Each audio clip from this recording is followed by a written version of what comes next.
Whereas you find with some of the Muslims today, we have extremes in both schools of Islam, I tell you. And anytime you see extreme in any school of Islam, know that disunity is a virus in our community. For example, us, the followers of Ahlul Bayt, we have a couple of Maulanas on YouTube. They're from our school. They wear the turbans. One wears a white turban, the other wears a black turban. You find them on YouTube attacking the companions of Rasulullah publicly, cursing with the filthiest language. And the problem is, when a person looks at this on YouTube, he doesn't know the difference between who's really a scholar and who's not. You look and all you see is someone who looks like a Maulana or a teacher or a scholar of the school of Ahlul Bayt, giving the filthiest language, with the filthiest rhetoric. Sayyid Ali Khamenei spoke out against them. Sayyid Ali Sistani spoke out against them. Did they listen? No. They come back and reply, if our marja speaks out, we will stop. But considering our marja and Qom hasn't spoken out, we'll continue with this filthy language. I tell you, is this what the school of Ahlul Bayt wanted? This is what the school of Ahlul Bayt wanted?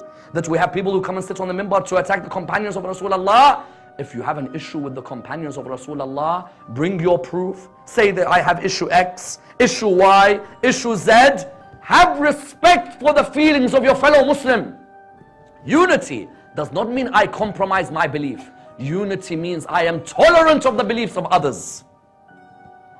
And the problem in our communities is when there's Maulanas who sit on this minbar and their lectures are available, and you find that instead of people speaking out against them, but you know, he's a Maulana and I can't really say anything. The moment you see a Maulana sit on the minbar of Muhammad who's causing disunity between Muslims, pull him off. Pull him off. Don't let a person like this stay. Do you know how many lives we lost in Pakistan because of Maulanas who would come and speak filthily about others, and people innocently got killed? The best doctors of the community got killed. The best intellectuals got killed. Why? Because that person doesn't think of the Muslim Ummah. He thinks of himself. Am I entertaining my crowd? Are they showing me entertainment back? Then yes, then I'll continue. Think about those brothers in Saudi Arabia who don't know how to get home because of your lecture. Think of those brothers in Pakistan who get beheaded because of your lecture. When Ali ibn Abi Talib brought this message, he said, remove your differences and strengthen your ties. Not strengthen your differences and remove your ties. Ali ibn Abi Talib is dying. And he's saying, remove your differences and strengthen your ties as Muslims. And we have people who claim to be followers of Muhammad. And I tell you, it's not just that the problem. You find amongst the Shia today, people who isolate members of our community, saying that these members of our community should be banned from speaking in our mosques, should be banned from lecturing in our mosques. You find people who come and have isolated many scholars, not just now, over the last 10 years, over the last 20 years. People who were scholars in our communities were isolated. Why? Because on hearsay, we heard that they should be banned from our communities. On hearsay. The problem is, if we don't remove our differences and we don't strengthen our ties, what's going to happen? What's going to happen is we're going to be a disunited force, and a force should not be called a force when it's disunited. You found Amir al-Mu'mineen was only Khalifa for 4 years. 4 years, that's it. 4 years and 7 months, let's say.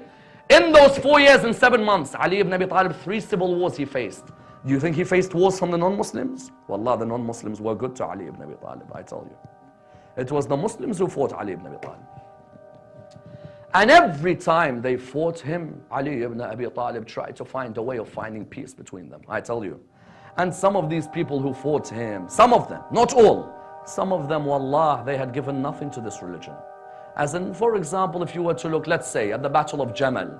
At the Battle of Jamal, Ali ibn Abi Talib comes to the front of the battle, and he looks at the wife of Rasulullah, and he looks at Talha, and he looks at Zubair. He says, Zubair, aren't you my cousin?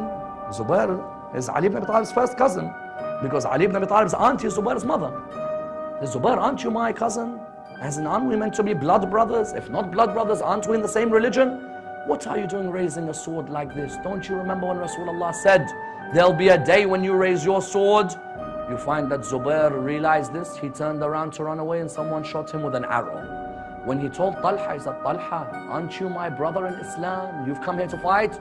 He says, you're the killer of Uthman. We have to kill you as well. Ali ibn Abi Talib is the killer of Uthman. Ali ibn Abi Talib said Hassan and Hussein to protect Uthman. Yet you find when the envy is there, what can you do? He tells Aisha, O wife of Rasulullah, didn't the Prophet say to you to stay in your houses? Aren't you meant to be the wife of the Prophet? Aren't you meant to set an example? You've come here to lead an army with this many men? She said, you're the killer of Uthman and we will kill you today. And you know how much respect he showed her? Wallah, in the battle and outside of the battle. This man was a man of nobility. The human being didn't understand Ali ibn Abi Talib. Ali ibn Abi Talib, do you know what he said to Malik al-Ashtar? He said, Malik, you see her sitting in her carriage on the camel? He said, yes. He said, take your sword and cut the feet of the camel. Then he turned around to another companion. He said, you, when she falls, I want you to hold her body. Malik al-Ashtar went, he cut the feet of the camel, the carriage fell, Aisha fell from the carriage, the other companion held her body. She turned round and she said, how dare you touch the body of the wife of Rasulullah when you are not mahram to me? The reply was an unbelievable reply. He said to her, Aisha, it is your brother Muhammad, the son of Abu Bakr, who's holding your body. The only person in Ali ibn Abi Talib's army who was mahram to her was the person he sent to hold her body.